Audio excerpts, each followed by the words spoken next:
Morning students. आज हमारा ईसा मसीह का पाठ पूरा हो जाता है और उसके शब्दार्थ करने के बाद हम आज बोध और विचार में बहुविकल्पी प्रश्न करेंगे। बहुविकल्पी प्रश्नों में आपके एक प्रश्न के 4 ऑप्शन दिए गए हैं, उनमें से कोई एक सही होगा।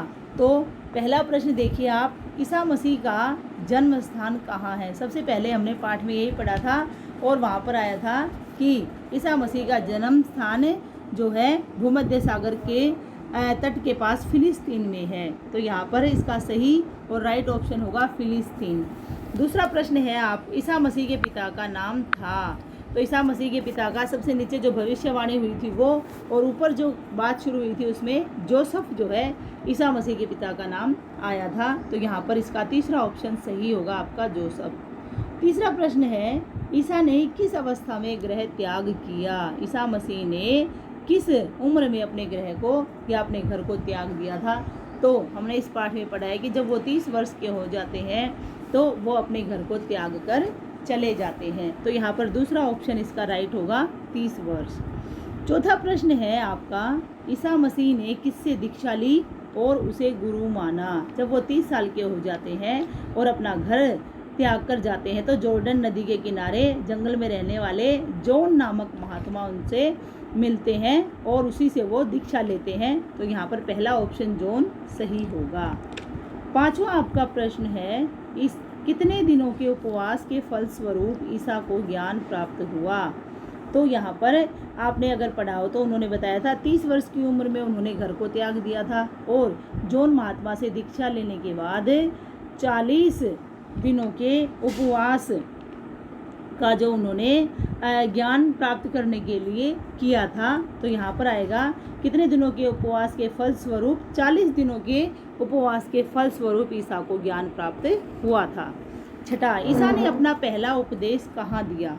ईसा ने जब 40 दिन का उपवास कर लिया था तो फिर उन्होंने अपना पहला उपदेश पर्वत पर दिया था। तो यहाँ पर चौथा ऑप्शन आपका पर्वत पर सही होगा। सातवां प्रश्न देखिए, ईसा लोगों से क्या कहते थे। हमने पाठ पढ़ा है, ईसा के बारे में सब कुछ जाना है। तो मैं कई बार जब आपको बहुविकल्पी प्रश्न बताती हूँ और तीनों ही ऑप्शन लिखने होते हैं तो मैं अंत में ये कहती हूँ कि उपरोक्त सभी आएंगे, और बच्चे जो है तीनों ऑप्शन छोड़कर और चौथा लिख देते हैं उपरोक्त सभी। तो आपका ये ऐसे लिखने वाला तरीका गलत होता है, इसलिए आज मैंने सभी के ऊपर राइट लगाकर आपको बताया है। तो ईसा लोगों से क्या कहते थे, सबसे पहला सबसे प्यार करो, आपको ये पॉइंट करना है, ठीक है। दूसरा विनम्र बनो, ये भी सही है, कहते थे ईसा मसीह विनम्र बनो। तीसरा है शांति और क्षमा को अपनाओ, तो ईसा मसीह ये भी कहते थे कि शांति और क्षमा को अपनाओ। तो इस प्रकार इसका चौथा ऑप्शन उपरोक्त सभी सही होगा। जब आपको लिखना पड़े तो उपरोक्त सभी के बजाय ये तीनों ऑप्शन लिखने होते हैं। अगला देखिए, ईसा के कृतघ्न शिष्य का नाम था। कृतघ्न आपका जो विलोम शब्द है कृतज्ञ, उसका विलोम है कृतज्ञ, उपकार को मानने वाला। कृतघ्न जो उपकार को ना माने। तो यहाँ पर जो ईसा मसीह का शिष्य जुडास था उसने ऐसा ही कुछ इनके साथ किया था और वह जो उनके विरोधी थे उनके साथ मिल जाता है, जो कि उनके खिलाफ षड्यंत्र रचते हैं। तो यहाँ पर जुडास जो है उनका कृतघ्न शिष्य था। इस प्रकार आपके ये बहुविकल्पी प्रश्न हो जाते हैं। इसके बाद हम लघु उत्तरीय प्रश्न भी करेंगे।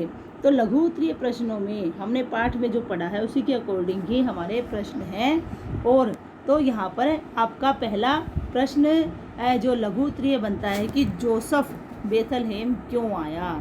हमने पाठ में शुरू में पढ़ा था कि जोसेफ जो है बेथलहेम आया क्योंकि उस समय जनगणना का कार्य चल रहा था और जनगणना करवाने के लिए सभी को जो है बेथलहेम आना पड़ रहा था। तो उसी के कारण ये जो जोसेफ थे ये एक गरीब यहूदी थे और जाति से बड़े ही थे, तो ये भी जनगणना कराने के लिए बेथलहेम आए थे। तो प्रश्न के अनुसार हमारा उत्तर बनेगा जोसेफ जनगणना कराने के लिए बेथलहेम आया।